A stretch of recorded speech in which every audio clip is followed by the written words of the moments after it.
2024च्या विधानसभा निवडणुकीत भारतीय जनता पार्टी महायुतीला मिळालेल्या अभूतपूर्व यशानंतर आता कोण कोण मंत्री होणार याकडे सर्वांच्या नजरा लागल्या आहेत. सोलापूर जिल्हा हा या विधानसभा निवडणुकीत काँग्रेस मुक्त झाल्याचे पाहायला मिळाले. भारतीय जनता पार्टीचे तब्बल 5 आमदार जिल्ह्यात निवडून आले आहेत. सलग 5 वेळा आमदार होण्याचा मान विजयकुमार देशमुख यांनी मिळवला असून त्यानंतर सलग 3 वेळा सुभाष देशमुख हे आमदार झाले आहेत.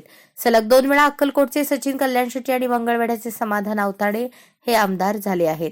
यापूर्वी आमदार विजयकुमार देशमुख आणि आमदार सुभाष देशमुख यांना मंत्रिपद मिळाले होते. आता या दोघांमध्ये भाजप कोणाला मंत्री करते याची उत्सुकता आहे. दरम्यान मुंबईतील सूत्रांकडून मिळालेल्या माहितीनुसार सोलापूर जिल्ह्यात 2 मंत्रिपदे मिळणार आहेत, एक कॅबिनेट आणि दुसरा राज्यमंत्री. त्यामुळे आता सुभाष देशमुख, विजयकुमार देशमुख आणि सचिन कल्याण शेट्टी या तिघांपैकी कोणाच्या गळ्यात मंत्रिपदाची माळ पडणार याची उत्सुकता आहे. पण दोन्ही देशमुख आमदार हे ज्येष्ठ आहेत. त्या दोघांनाही मंत्रिपद मिळणार की या दोघांपैकी एकाला संधी मिळणार? तसेच देवेंद्र फडणवीस यांच्या अतिशय निकटवर्तीय मानले जाणारे आमदार सचिन कल्याण शेट्टी यांना सुद्धा मंत्रिपदाची लॉटरी लागण्याची शक्यता आहे.